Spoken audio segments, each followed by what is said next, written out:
कामनास प्रकाशमति दित्यवरण गुरुदेव नार्य देरी रात को दिल से दूर कर दे। काम विजय जय पत्र है जागट चेतन माय। भाग्य प्रबल से जीव की बोध गुरु मिल जाए। नारी मित्रता के किए दुश्मन है सब लोग। अन्न वस्त्र जल को हरण को सोग। स्वतंत्र श्रेष्ठ पद खोई के नारी जाति पुन खोए। मित्र तजत खरसान सम विमुख देत दुख सोए। नारी संग तप भंग करी बनो जीवते दास। देत त्रास ते अधिक नर करत यश उपहास। द्रव्य नारी को त्याग जई नहीं ममता घट को। सुख निर्भय साचा सोई अघ अपयस दुख खोए। नारी नेह के चोर जे सदा रहत भय मान। मित्र कपट गुरु भेद करे कीन साच सुखमान। जैसे लासा बधिक को नारी प्रेम त्यों जान। बुद्धि पंख फंसी जीव के पर्यो भंवर तजि ज्ञान। नारी देह भवधार है लहरी कर्म अपार। बात जीवते धार में धरि धरि देह सार। नारी विषय सुख चाह उठी करत जीव परतंत्र। वै प्रतंत्र धरमत सदा होत नहीं दुख अंत। देत तनय तन भोग में चित्र लेत मन की। चित्र काट खटकत पुनः पुनः चहत भगनी। नारी जहर अति मीठ है भूल कोई मत खाए। जन्म मरण दुख खानी है रही सदा भरमाए। रूप भास में जीव फंसी शब्द बाण ही वेदी। स्पर्श विषय सुख चाह उठे जलत विषय विषेदी। देखत युवती सुख है स्वपरस देत जलाए। फिर लखी सपरस फिर तिन बतलाए। फिर धारा अगम है होत नहीं ते अंत। बल धन वीर निपात है ख्वाहिश बढ़े अनंत। ख्वाहिश दुख सबके लिए मिले तो ख्वाहिश होए। बिन गुरु सारथ मिलत नहीं मिले तो बिछुड़त सोए। नयन सैन मन बसी करे सपरस ते कसिले। भालू सम मन नाथिक बैन झकोरा दे। करे काज व्यवहार प्रियवादिन अनुकूल रुचि। राखे मन अनुसार ले कलेजा हाथ में। खान पान सुख भोग जो मिलत भाग्य ते मान। तृष्णा शोक कुकर्म बढ़ी बिन बोध भाग ही जान। साखी सुधा में काम वासना की निवृत्ति के लिए और विशेषतर साधुओं के लिए ये प्रसंग कहा गया है और बहुत विदग्धात्मक जड़ से वासना खोदने की प्रक्रिया इसमें है। काम नाश प्रकाश मति दित्य वर्ण गुरुदेव, नारी अंधेरी रात को दिल से दूर कर देव। इस वचन का कहने वाला पुरुष साधक है। पुरुष साधक के मन में स्त्री का मोह आता है, उसको दूर करने के लिए वो नारी देह की दुखरूपता का चिंतन करता है।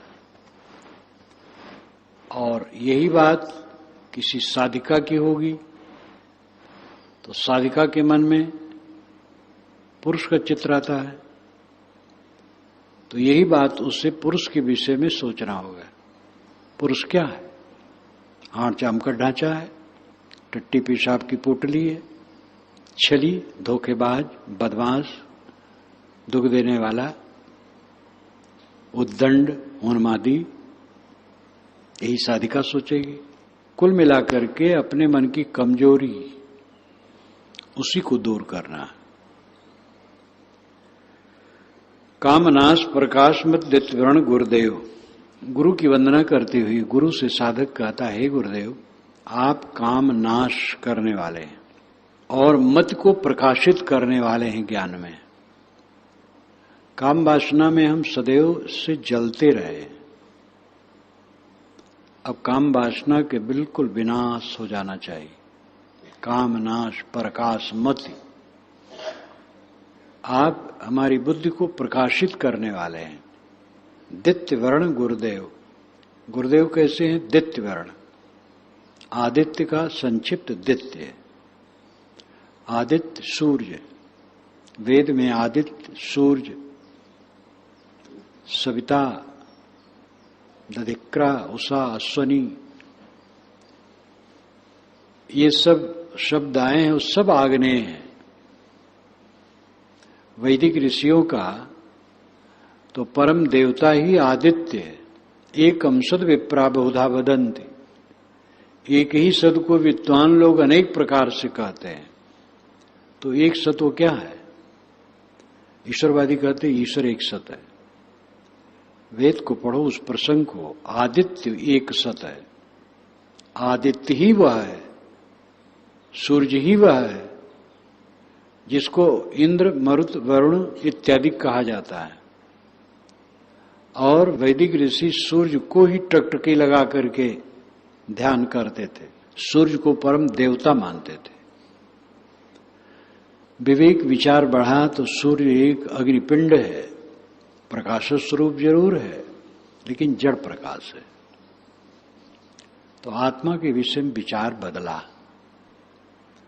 और आत्मा ही आदित्य है, आत्मा ही रवि है और आत्मा की तरफ ध्यान गया। दित्य वर्ण गुरुदेव, हे गुरुदेव आप दित्य वर्ण हैं, आदित्य वर्ण हैं, प्रकाश स्वरूप हैं, ज्ञान प्रकाश करने वाले हैं। नारी अंधेरी रात को दिल से दूर कर दो। साधक कहता है हमारे लिए नारी अंधेरी रात है। अंधेरी रात में जैसे आदमी को हाथ पसारा न सूझे और भटके, हाथ पैर टूटे, गिरे, वैसे स्त्री की आसक्ति हमारे मन में जो आती है वो हमें भटकाने वाली है। इसलिए हमें ऐसा बोध दीजिए जिससे स्त्री की तरफ मेरा मन न जाए। दिल से दूर कर दो, हमारे दिल से स्त्री की आसक्ति दूर कर दो। मैंने पहले कहा यही बात साधिका की होगी। वो भी नहीं करेगी गुरु से तो यही कहेगी कि पुरुष की छाया हमारे मन में न आवे। काम विजय जय पत्र है, जा घट चेतन माए, भाग्य प्रबल ते जीव की बोध गुरु मिल जाए। काम विजय जय पत्र है, जिसने काम पर विजय किया जय पत्र उसको मिल गया। जय पत्र का मतलब है कि उसको प्रमाण पत्र एक मिल गया कि सर्वत्र विजयी है। विश्व विजयी कौन है? जिसने काम पर विजय प्राप्त किया। काम का जो प्रचलित अर्थ है वह स्त्री पुरुष संबंध जनित भोग विलास है, लेकिन काम का जो व्यापक रूप है, कोई भी सांसारिक लालसा काम है, सांसारिक वस्तुओं के प्रति आकर्षण काम है, मान बढ़ाई पद प्रतिष्ठा की चाहना काम है। काम मात्र का अंत होना चाहिए, सारी चाहनाओं का अंत होना चाहिए, तब निष्काम हुआ। काम विजय जय पत्र है। काम पर जिसने विजय किया, कामनाओं को जीत लिया, वो विजय पत्र पाड़ गया। जा घट चेतन माहे, जिस घट में, जिस चेतन में ये हुआ, अर्थ हुआ कोई भी शरीरधारी चेतन जिसने कामना पर विजय प्राप्त कर लिया, वो विश्व विजयी हो गया। भाग्य प्रबल ते जीव की बोध गुरु मिल जाए। लेकिन उन काम विजयी व्यक्तियों में, चाहे वो स्त्री हो पुरुष हो, जिसने काम पर विजय किया, वो विश्व विजयी है। और अगर उसको सद्गुरु से यथार्थ बोध मिल गया हो, फिर तो क्या पूछना है। इस स्वामी शंकराचार्य ने भी विवेक चूड़ामणि में कहा है, उत्कट वैराग्य हो और उसके साथ साथ यथार्थ बोध हो। उत्कट वैराग्य से संसार की चाहना की निवृत्ति हो जाती है, चित्त में कलह नहीं रहता है। कलह का कारण कामना है, अहंकार है। जिसके चित्त में कामना और अहंकार नहीं, उसको कलह नहीं रहता है। लेकिन बोध नहीं है तो फिर कहां बैठेगा। साहेब साहेब सब कहें मोहि देसाई, और साहेब से परिचय नहीं, बैठोगे कहीं ठोर। साहेब परमात्मा ब्रह्म ईश्वर सब कहते हैं, लेकिन परिचय नहीं है तो स्थित कहां होंगे। मन का ठहराव कहां होगा। मन का ठहराव परोक्ष में हम करते हैं, ईश्वर का एक नक्शा गढ़ते हैं, साकार निराकार कुछ भी। साकार गढ़ेंगे वो भी मन की कल्पना होगी, निराकार गढ़ेंगे तो निराकार का ध्यान क्या होगा, ये आकाश बादल सब आएगा दिमाग में। साकार गढ़ेंगे तो कोई आकृत होगी, वो सब हमारे मन की लीला होगी। आरंभिक चित्त को स्थिर करने के लिए कोई शुभ कल्पना करके मन ठहरावे, यहां तक तो बन सकता है, लेकिन अंतिम तो ये नहीं है। ये सब मन का व्यापार है, जहां मन ही समाप्त हो जाता है। मन समाप्त हो गया, बस स्वयं शेष रह गया। स्वयं शेष ही बोध स्वरूप है। जो सबका बोध करता, उसका बोध होना चाहिए। सबका बोध कौन करता है? मैं। जो सबका बोध करता है वो नित्य है। सारा संबंध हमारा क्षणिक है, लेकिन मैं से संबंध नित्य है। अस्ति कश्चित स्वयं नित्यम अहम प्रत्यलंबना, अवस्था त्रय साक्षी सन पंचकोश विलक्षणा। ये स्वामी शंकराचार्य का वचन है। अस्ति है, कश्चित कोई, स्वयं खुद, नित्यम सदा। अस्ति कश्चित स्वयं नित्यम, अहम मैं, प्रत्यय बोध, लंबना आधार। मैं बोध का आधार कोई स्वयं नित्य सत्ता है, ये इसका अनुवाद हुआ। अहम बोध का आधार, मैं बोध का आधार मैं हूं। इस बोध का जो आधार है वो कोई स्वयं नित्य सत्ता है। कोई एक सरलता के लिए गए हैं, स्वयं खुद है, नित्य सत्ता है, मैं ही हूं। अवस्था त्रय साक्षी सन, तीन अवस्थाओं का साक्षी होते हुए, जागृत स्वप्न सुसुप्ति, इन तीन अवस्थाओं का साक्षी होते हुए सन हुए के लिए लगाया गया। अवस्था त्रय साक्षी सन। पंचकोश विलक्षण, पांचों कोशों से विलक्षण है। अन्न में, प्राण में, मनो में, विज्ञान में, आनंद में। अन्न में स्थूल शरीर, प्राण में शरीर में जितना वायु का अंश है वो सब प्राण में, अन्न में, प्राण में, मनो में स्मृतियों का पूरा बंडल मनो में, और विज्ञान में बुद्ध की चमक दमक, और आनंद में अनुकूलता में सुखानुभूति। ये पंचकोश हैं। इन पंचकोशों से वो आत्मा विलक्षण है। ये पूरा पारखी वचन है।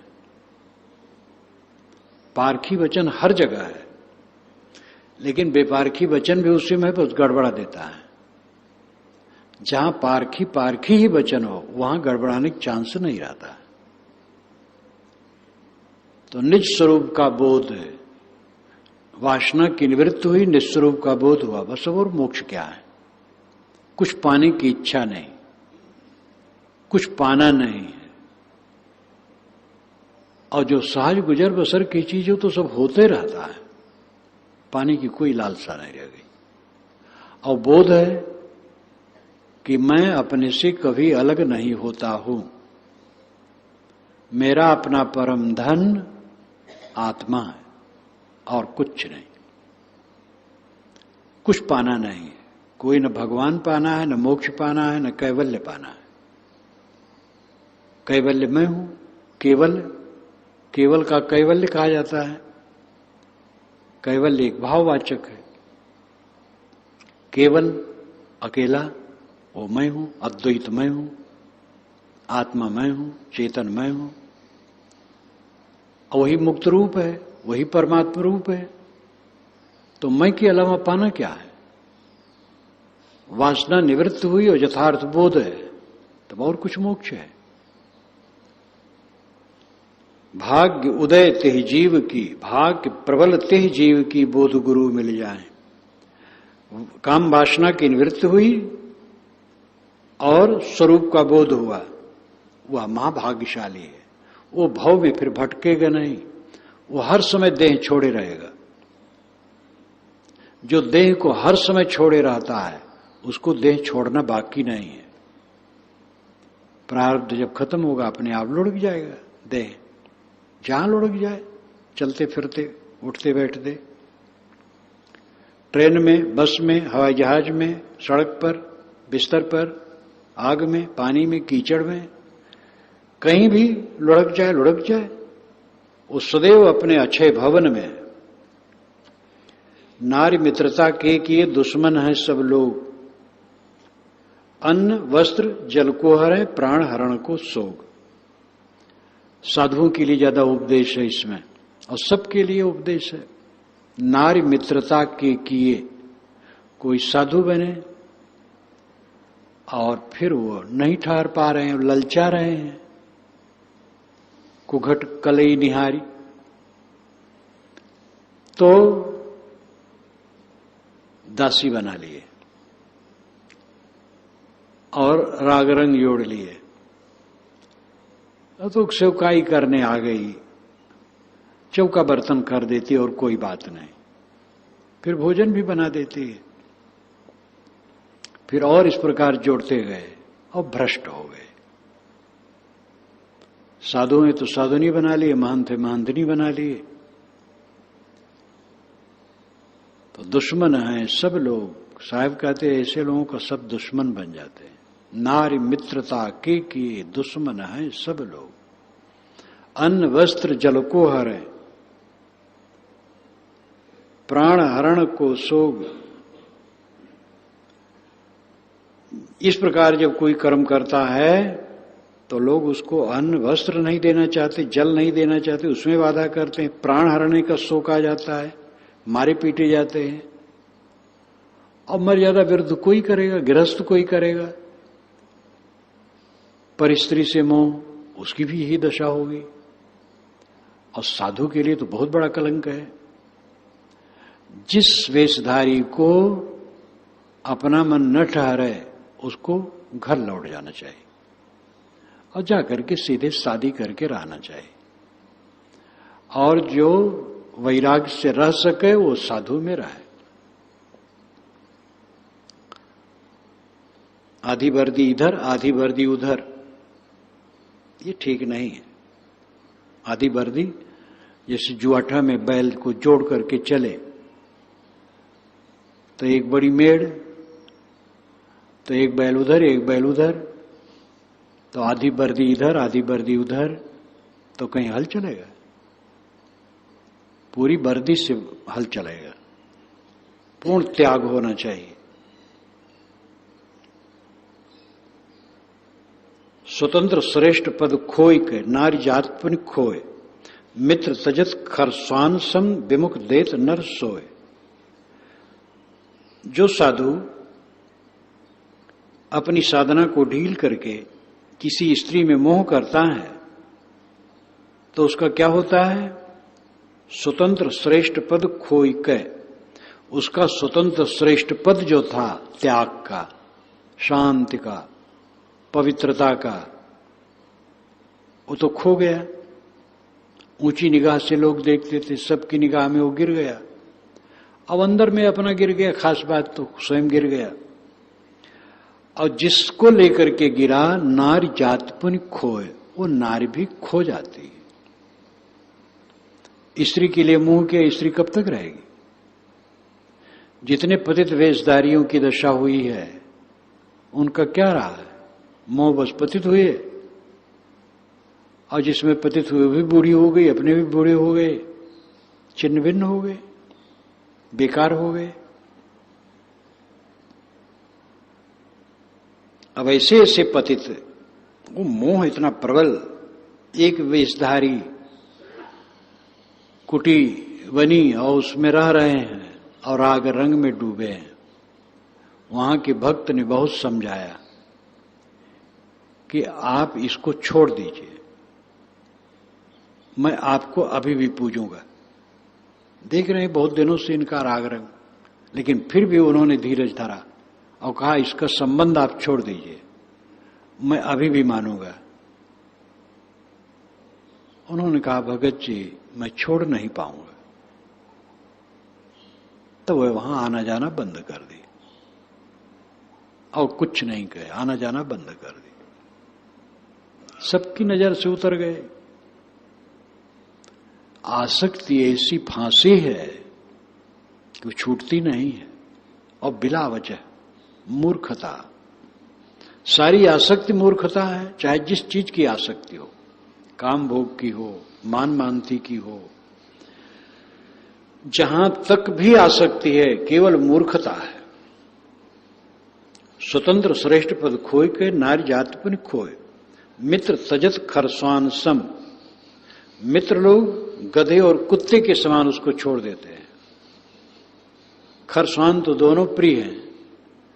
गधे पालने वाले गधे का उपयोग करते हैं और चारा देते हैं, कुत्ता पालने वाले कुत्ते को प्यार करते हैं, लेकिन उसको कोई प्रेम नहीं देता। विमुख देत दुख सोए, उसको विमुख, उससे विमुख होकर के सब दुख देते हैं। नारी संग तब भंग कर बने जीव ते दास, देत त्रास ते अधिक नर करत असा उपहास। साधु बन गया, वेश धर लिया और नारी का संग करता है, तप भंग कर रहा है, बने जीव ते दास, और उसी का वो गुलाम बन गया। देत त्रास ते अधिक नर, अधिक मनुष्य उसको त्रास देते हैं, भय देते हैं। करत असा उपहास, न सहने योग्य उसकी खिल्ली उड़ाते हैं, मजाक करते हैं। द्रव्य नारी को त्याग जही नहीं ममता घटकोय, सुख निर्भय सांचा सोई अग अभजस दुख खोए। साधु के लिए ये साखी बहुत याद करने योग्य है और दिमाग में रखने योग्य है। सूक्ति है। किसी भी वाणी में, सभी वाणियां अच्छी होती लेकिन उसमें सूक्ति होती है। सूक्ति का अर्थ है सुउक्ति। सुनाम अच्छी, उक्ति नाम कथन, अच्छा कथन, ज्यादा अच्छा कथन। द्रव्य नारी को त्याग जही नहीं ममता घट कोय। जिसने द्रव्य का त्याग किया और स्त्री का त्याग किया और किसी शरीर में ममता नहीं रखता है, सुख निर्भय सांचा सोई, उसी का सांचा निर्भय सुख है। अघ अपयश दुख खोए, उसका पाप अपयश और दुख नष्ट हो जाता है। जो द्रव्य त्याग देता है वो पाप नहीं करता है, और जो स्त्री से दूर रहता है उसको अपयश नहीं होता है, और जो ममता का त्याग कर देता है दुख नहीं रहता है। द्रव्य, नारी और ममता, ये तीन में जुड़ने से अग अपयश और दुख होता है। नारी से भी प्राय वही मैंने कहा, ये पुरुष साधक है कहता है, स्त्री साधिका होगी वो कहेगी। कोई स्त्री साधिका है और पुरुष से ज्यादा गठजोड़ करती है तो अपयश का पात्र बनेगी। पुरुष साधक है, स्त्री से गठजोड़ करेगा तो अपयश का पात्र बनेगा। जहां तक साधक साधिकाओं का प्रसंग है, साधिकाएं प्रायः वेशधारियों से पतित होती हैं। दूसरे गृहस्थ लोग तो उनसे दूर रहते हैं। कोई एकदम बहुत वैसी हो साधिका और गृहस्थ से संबंध जोड़े, ऐसा भी होता है। लेकिन ज्यादातर ये जो साधिकाओं का पतन होता है वेशधारियों से होता है। इसलिए साधक साधिकाओं में बहुत एकदम कड़ाई होनी चाहिए, एक दूसरे से बिल्कुल दूरत्व।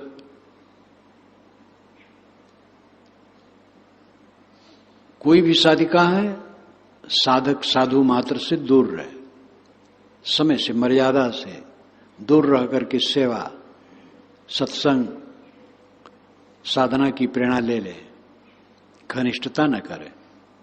ऐसे साधक साधिकाओं से दूर रह करके ज्ञान विवेक का लेन देन हो।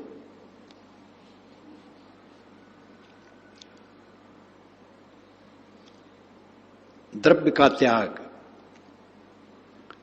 द्रव्य का त्याग जो साधु अपने नाम से जमा कर करके कई गुना बढ़ाने के चक्कर में रहता है, वो कौन साधु है?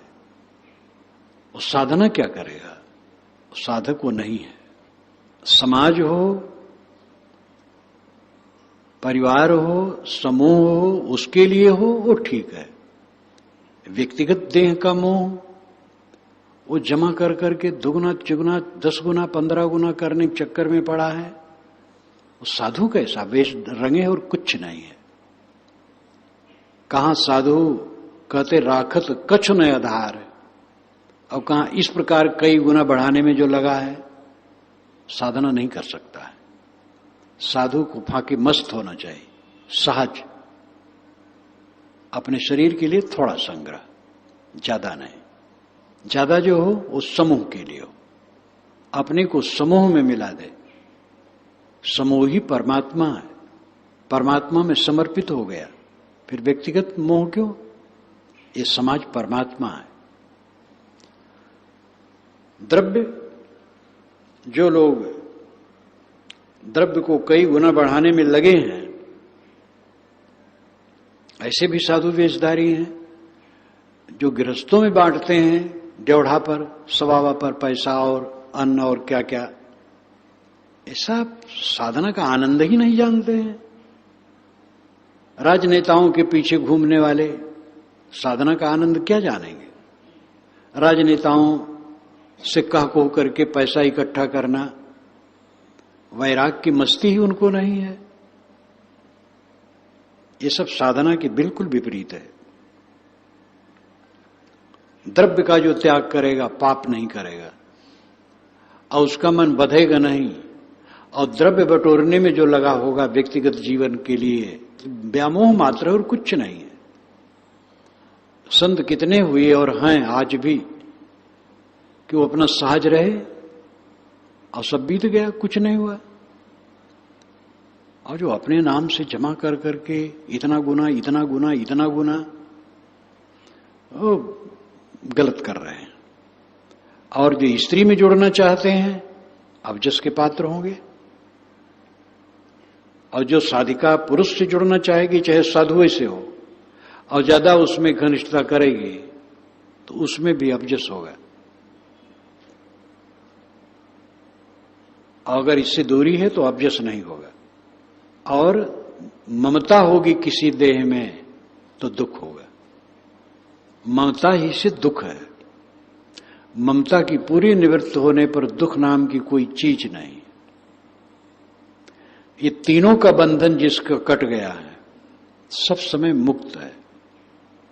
मुक्ति का अनुभव है मन आंदोलित न हो, मन किसी तरफ न खींचे, मन में विक्षोभ न हो, मन में प्रकंपन न हो, उद्वेलन न हो, प्रशांत।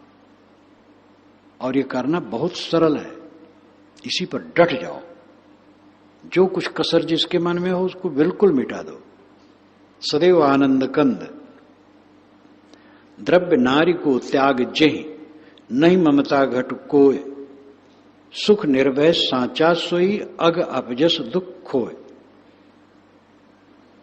हमारे बड़े भंडारी साहब रहे हैं, संत साहब, थोड़े मोड़े चला ही रहे, घूम ले, साल भर में जो इकट्ठा हो भंडारा कह दे खत्म।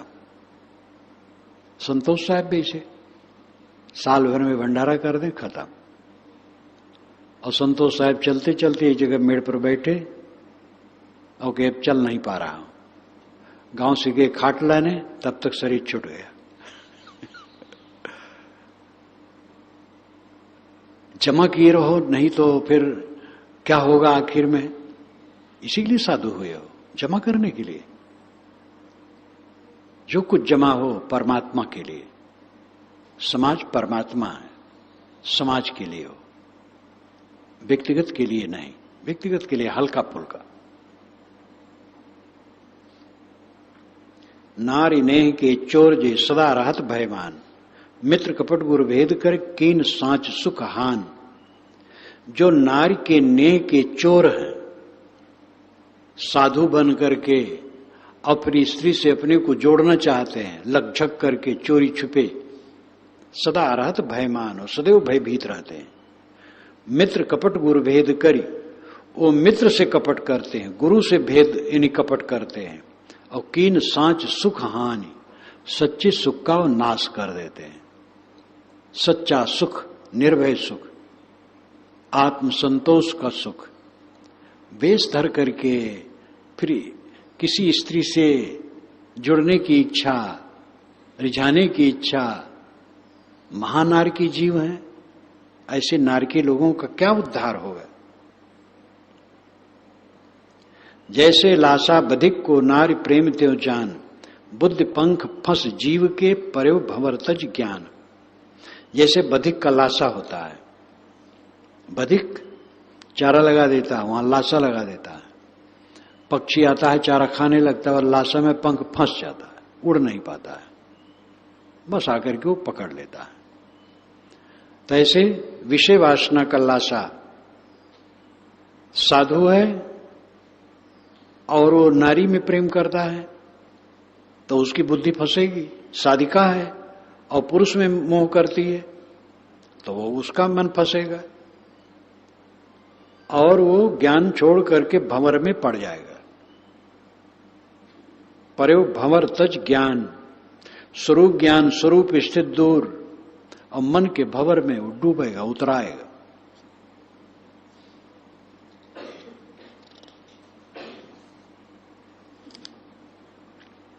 नारी देह भवधार है, लहरी कर्म अपार, बहत जीवते धार में धर धर देह असार। पुरुष साधक कहता है कि मेरे लिए तो नार देह ही भवधारा है, नारी की तरफ मेरा मन दौड़ता है, वही हमारे लिए भटकाव है। लहरी कर्म अपार, उसमें कर्म की लहरियां हैं। स्त्री पकड़े फिर कर्म, पता नहीं कितना कर्म करना पड़ेगा उसको संपन्न करने के लिए और निभाने के लिए। फिर उसके साथ बाल बच्चे, फिर बेटी दामाद, फिर समधी लमधी, फिर सबके हर्ष शोक हान लाभ राग द्वेष, बहुत जीवते ही धार में, इसी धारा में जीव बह रहा है। धर धर देह सार, सारहीन देह धर करके बह रहा है। साधिका कहेगी यही बात कि पुरुष देह भवधार है, हमारे लिए पुरुष देह भवधारा है। पुरुष में मोह करने से हमारे लिए भटकाव है। पुरुष में मोह न करे तो क्या भटकाव उसको है। एक साधिका है, किसी पुरुष से मतलब नहीं, अपनी साधना में मस्त, कौन बंधन उसको दे सकता है। किसी पुरुष से गठजोड़ किया, बस जीवन भर नरक भोगे।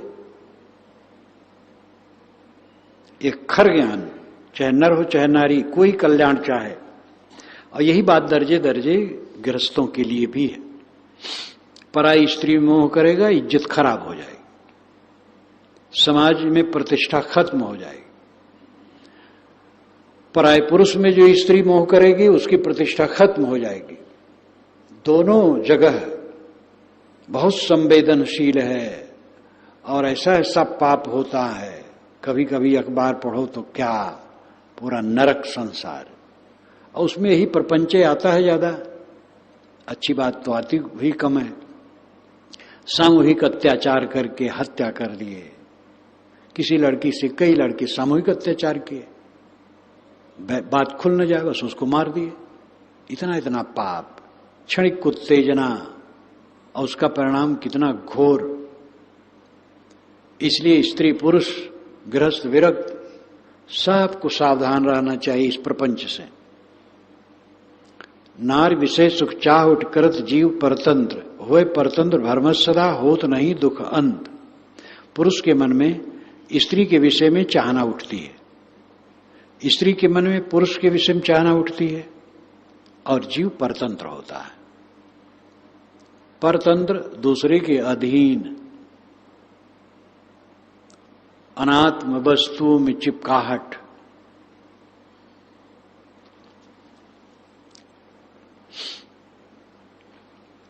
होए परतंत्र भरमत सदा, पर परतंत्र होकर के वो सदैव भटकता है, चाहे स्त्री हो चाहे पुरुष हो, दोनों भटकेंगे। होत नहीं दुख अंत, दुख का अंत नहीं होगा। जो अर्धांग अर्धांगिनी माने बैठे हैं, कौन किसका अर्धांग कौन किसकी अर्धांगिनी, कब तक? अर्धांगिनी चली गई, अर्धांग बैठा है, अब अर्धांग चला गया, अर्धांगिनी बैठी है। व्यवहार के लिए ठीक है, लेकिन विवेक से देखो, कुछ कोई अर्धांग अर्धांगिनी नहीं है, एक जाल है, उलझ उलझ करके मरना है और कुछ नहीं। वैराग करो, अर्धांग फरदांग छोड़ो। वह परतंत्र भरमत सदा होत नहीं दुख अंत। इस विषय वासना में पढ़ करके कभी दुख का अंत होने वाला नहीं है। दे तनय तन भोग में चित्र लेत मन खींच, चित्र काट खटकत प्रथम पुनः चाहत भवनीच। दे तनय तन भोग में, स्त्री और पुरुष अपने अपने शरीर को भोग में समर्पित कर दिए। उसके पश्चात चित्र लेत मन खींच, मन उसका चित्र खींच लेता है। और दूसरे समय में चित्र काट खटकत प्रथम, पहले चित्र का कांटा खटकता है, उधर खिंचाव होता है। फिर वही गंदगी वो जीव चाहता है, एक आदत बन गई, आसक्ति बन गई कूड़ा कचरा में। अब फिर बारंबार वही चाह, बारंबार वही चाह। कोई कहे नाली है चलो उसी में लेटो, तो लोग गाली देंगे, ऐसी गंदी बात करते हो। नाली में लेटना और क्या है, कूड़ा कचरा में लिपटना। नार जहर अत मीठ है, भूल कोई मत खाए, जन्म मरण दुख खानी है रही सदा भरमाए। साधक पुरुष के लिए स्त्री का मोह विष है, और साधिका स्त्री के लिए पुरुष का मोह विष है, लेकिन इसको बहुत मीठ माने हैं। भूल कोई मत खाए, भूल करके कोई साधक साधिका इस विष को न खाए। जन्म मरण दुख खानी है रही सदा भरमाए, ये जन्म मरण और दुख की खानी है। देहाभिमान विषयासक्ति विषय क्रिया, ये जन्म मरण की खानी है। रही सदा भरमाए, सब जीव इसी में भटक रहे। देहाभिमान बस, पहले देहाभिमान उदय होगा तब काम वासना उदय होगी। अपने को देह मानो, बस भटको। शुद्ध चेतन हो, ये भाव आए, काम वासना कोई गुंजाइश नहीं। इसलिए साधक का स्वरूपाकार होना चाहिए, उसकी वृत्ति निरंतर स्वरूपाकार रहे। स्वरूपाकार का मतलब है स्वरूप स्मरण, स्वरूप जागृति, सावधान, सावधान, पूर्ण जागृत, अवधानता सहित सावधान, सदैव कृतार्थ है। रूप फांस में जीव फंस, शब्द बाण ये वेदी, स्पर्श विषय सुख चाउट, जलत विषय विष एदी। स्त्री के रूप में पुरुष, पुरुष के रूप में स्त्री के फांस में जीव फंसते हैं। शब्द बाण ही वेदी, और उनके शब्दों के बाण उनके हृदय को बेधते हैं। स्त्री मीठी मीठी बात करके पुरुष को लुभाई, और पुरुष मीठी मीठी बात करके स्त्री को लुभाया। स्पर्श विषय सुख चाह उठी, तब उनके मन में एक दूसरे के आलिंगन करने की चाहना उठती है, और परिणाम होता जलत विषय विष एदि। विषय रूपी विष के ईंधन में, आग में पड़ा पड़ा जलता है। देखत युवती सुख है, परसत देत जलाए, फिर लख सपरस फिर त्यों बतलाए। देखने में युवती सुखद लगती है और युवक सुखद लगता है, लेकिन स्पर्श करते ही वो जल जाते हैं। स्त्री हो पुरुष हो, पारस्परिक मोह और आलिंगन में उद्वेग, अशांत, मलिनता की सिवा क्या है। फिर लख सप्रस फिर एक दूसरे को देखते हैं, फिर स्पर्श में डूबते हैं, फिर ते ही बतलाए, और फिर उसी की चर्चा करते हैं, विषय वासना की बड़ाई करते हैं। बड़े बड़े विद्वान श्रृंगार रस की पुस्तकों को लिख लिख करके एकदम चौपट किए हैं। संस्कृत के महाकवि कालिदास एकदम श्रृंगारिक वर्णन, कालिदास का जोड़ा कवि में तो पूछना क्या, इतना बढ़िया काव्य है उनका। वाल्मीकि रामायण के श्लोकों में शिथिलता है व्याकरण की दृष्टि से, लेकिन कालिदास के श्लोक एकदम ठोस है। काव्य शक्ति और संस्कृत की विद्वता उनकी अद्भुत है, लेकिन ज्यादा श्रृंगार रस। और यहां तो उज्जैनी से वो चले भी गए थे लंका, एक नर्तकी यहां रहते थे, और नर्तकी अपनी प्रतिष्ठा के लिए उसको छुरा मार दिया था। ये भी बात आती कहां तक सच है, और ये लंका ही में मरे थे। तो अब नर्तकी यहां रहना ये भी एक विचित्र बात है, इतना बड़ा विद्वान नर्तकी यहां रहे, और उसमें जो साच झूठ हो, परंतु इतना तो सच है कि संस्कृत साहित्य, उर्दू साहित्य, भगवताचार्य स्वामी से जब एक पूछा, भगवताचार्य स्वामी रामानंद संप्रदाय के उद्भट विद्वान और वैराग्यवान पुरुष, अक्षर कहने वाले, तो एक साधक ने लिखा पत्र कि भगवान मैं पढ़ता हूं और साधक भी हूं, आप मुझे राय दीजिए। तो उन्होंने उत्तर लिखा कि ध्यान रखना, संस्कृत साहित्य और उर्दू साहित्य न पढ़ना अगर ब्रह्मचर्य चाहते हो तो साहित्य अलग होता है, संस्कृत में जो शास्त्र है वो अलग है, लेकिन संस्कृत साहित्य जिसे कहते हैं श्रृंगार रस से भरा है। कहा संस्कृत साहित्य न पढ़ना और उर्दू साहित्य न पढ़ना, नहीं तो मन खराब होगा।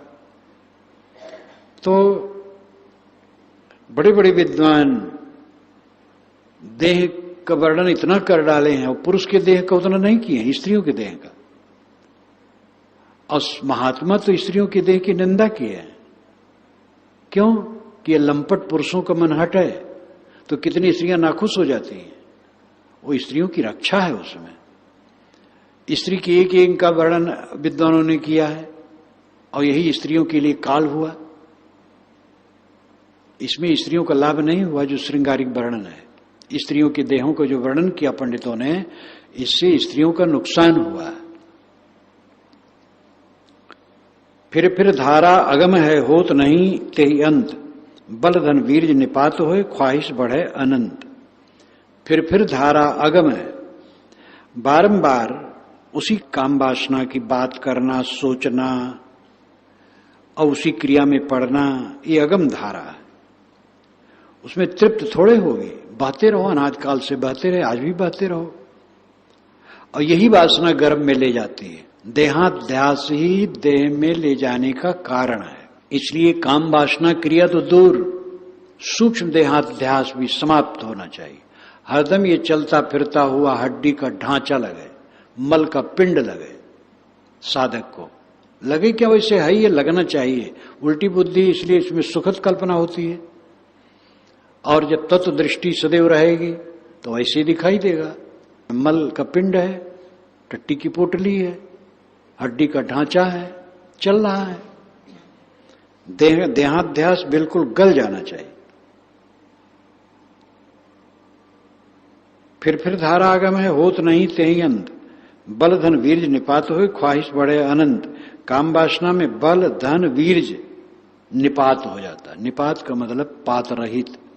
कोई पेड़ है तो सब पत्ते नोच दिए जाएं तो उसको निपात कहते हैं।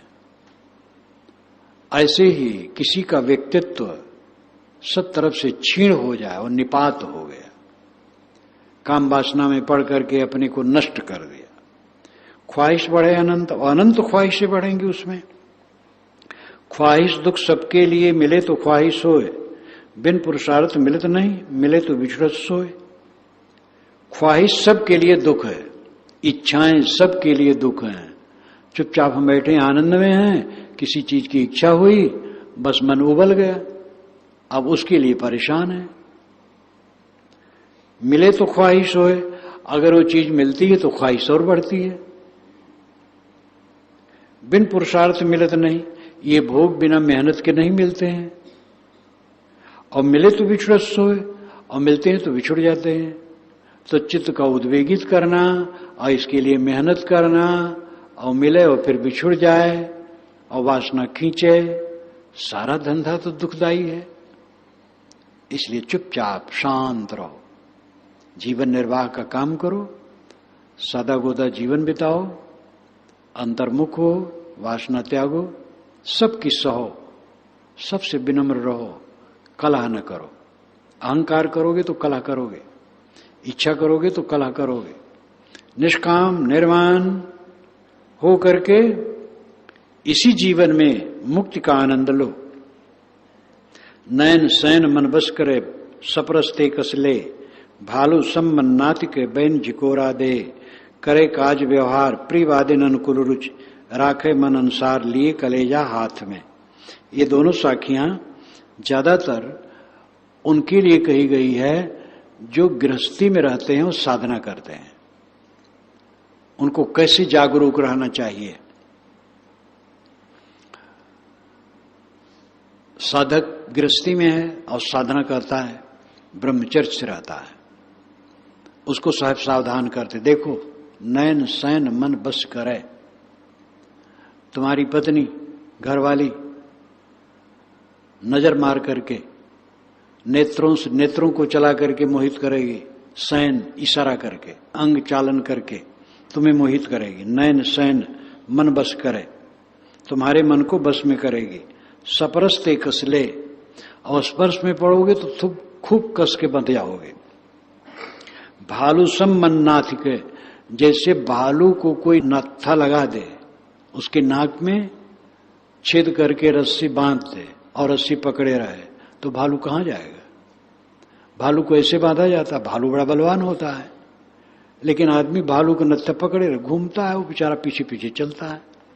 तो भालू सम मन नाथ के, तुम्हारी घरवाली तुम्हारे नाथ लगा करके नाक में बैन छिकोरा दे, बहन का झिकोरा देगी, मीठी और कड़वी, गुस्सा में और मोह में अनेक प्रकार से कह कह करके तुम्हें व्यामोहित करेगी। करे काज व्यवहार प्रियवादिन अनुकूल रुचि, वो काज व्यवहार सब घर की करेगी, मीठा वचन बोलेगी और तुम्हारे रुचि के अनुसार सब खाना पानी करके सब व्यवस्था कर देगी। राखे मन अनुसार, मन के अनुसार अपना सारा व्यवहार रखेगी। लिए कलेजा हाथ में, तुम्हारे कलेजा को हाथ में लिए तुम्हें खुश कर देगी। अगर ऐसी स्थिति तो सावधान, नहीं तो फिसल जाओगे। ऐसी जगह में तो फिसलने की बहुत गुंजाइश है। अगर स्त्री गुस्सा में है तो तुम बच सकते हो, और प्रेम करेगी तो और फंसोगे।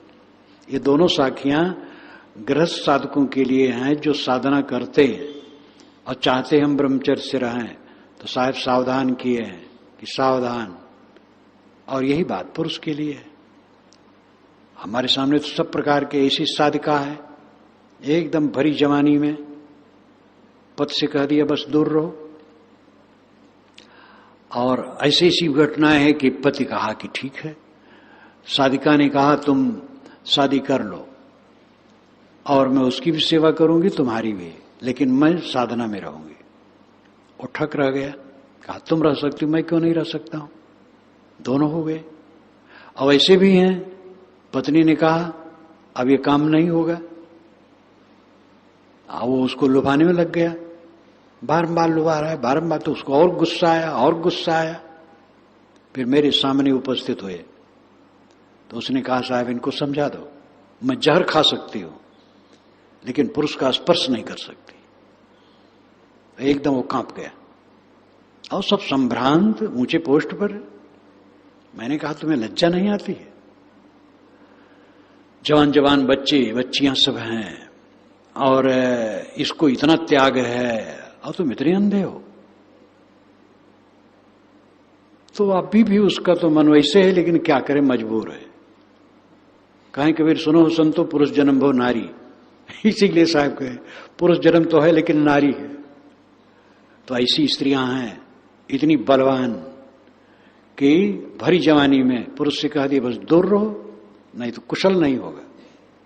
और वो दृढ़ है। और ऐसी भी नारी है, पुरुष से कहा तो पुरुष ने कहा बस बहुत बढ़िया। महात्मा गांधी ने 37 वर्ष की उम्र में साधना का व्रत लिया, ब्रह्मचर्य व्रत का। कस्तूरबा ने साथ दिया और दोनों ब्रह्मचर्य से जीवन भर रहे। उनका तो उस समय बहिया हो गई थी। सभी नेताओं को कहते हैं जो शादी नहीं की हो न करो, और जो की हो भाई बहन की तरह रहो।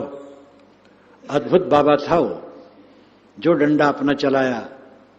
जयप्रकाश नारायण से उनकी पत्नी यही थी, उसने कहा गांधी जी ने, तो उन्होंने वहां फोन किया तो कहा ठीक है हम ब्रह्मचर्य व्रत लेते हैं। तो गांधी जी का प्रभाव एक खूब चला। तो ऐसी घनिष्ठता में जहां आपस में एक जगह रहना है, तो साहब कहते हैं कि बहुत सावधान रहना।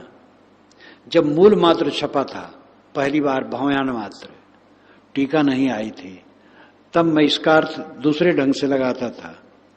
नयन शयन मन बस करे, अपने नेत्र को और शरीर के संकेत को बस में करे, मन को बस में करे। सपरस्ते कस ले, स्पर्श कामना से अपने मन को हटा ले। और भालू सम्मान नाथ के, अपने मन को भालू के समान नाथ करके बैन झिकोरा दे, ज्ञान विवेक की वाणी का झिकोरा दे करके उस ठीक रखे। इसका अर्थ मैं यही करता था घर में जब था तब। लेकिन भयान टीका छप गई तो ले जाकर के उसको पढ़ा, तब बात समझ में आई कि साहब का ये लक्ष्य है। ये दोनों साखियां हैं जो गृहस्थी में रहते हो साधना करते हैं, तो साहब जागरूक करते सावधान रहना, नहीं तो अनुकूलता में फंस जाओगे। खान पान सुख भोग जो मिलत भाग्य ते मान, तृष्णा शोक कुकर्म बड़ बिनबोध अभाग्य चान।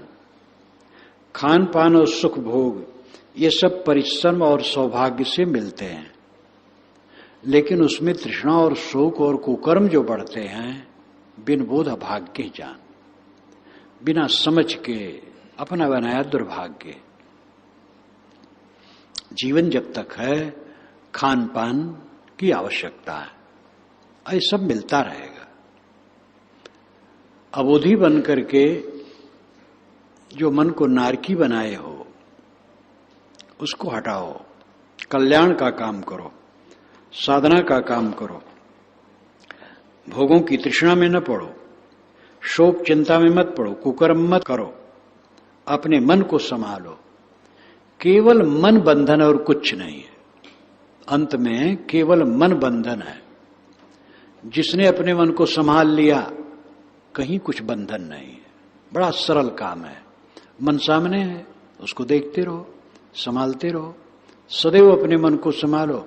और बहुत दगाबाज है। दगाबाज का कोई स्वतंत्र थोड़े है। अर्थ है कि अध्यास है, संस्कार है और संसार बाजार सामने है। इसलिए मन को जीत लेने पर भी सदैव जागरूक रहना, कभी असावधान न होना, कुसंग न करना और मन पर कड़ी लगाम रखना, कभी भी उसको विचलित होने नहीं देना। इस प्रकार साधक सदैव मन को जीत लीजिए। ये साधो, ऐसा साधो मन को जीत लो। जिसने अपने मन को वश में किया वो विश्व विजयी हो गया। इस साखी सुधा में ये प्रसंग ज्यादा विदग्धात्मक है ब्रह्मचर्य के लिए, और इसमें गृहस्थों के लिए भी है, विरक्तों के लिए भी है, साधिकाओं के लिए, साधकों के लिए, सब के लिए निर्देश है। और खर है, जितनी जड़ गहरी होगी उतना खोद करके निकालने से तो वो निकलेगा। नहीं तो मोथा के 7 गांठ कहते हैं। तो जब निराई करते हैं तो 1-2 गांठ काट दिए थोड़ा खुरपी गड़ा करके, और कुछ दिन में फिर वो निकल आता है। तो उस पर कहावत है, तुम जाओ घर का हम जाए इतर का, तुम आओ घर से हम आई तर से। किसान मोथा को निरा करके चला गया तो मोथा कहती जाओ तुम घर, और हम भी नीचे जाते हैं, और घर से जब लौटोगे तो हम ऊपर आ जाएंगे। तुम जाओ घर का हम जाए इतर का, तुम आओ घर से हम आई तर से। तो इसी प्रकार ये जो मन की वासना है कई गांठ है। जब समझ लिए हम विजयी हो गए तब भी असावधान न होना, सदैव सावधान रहना, सावधानी की लगाम कड़ी रखना, कभी भी मन में विकार न आए, ये साधना बनाओ।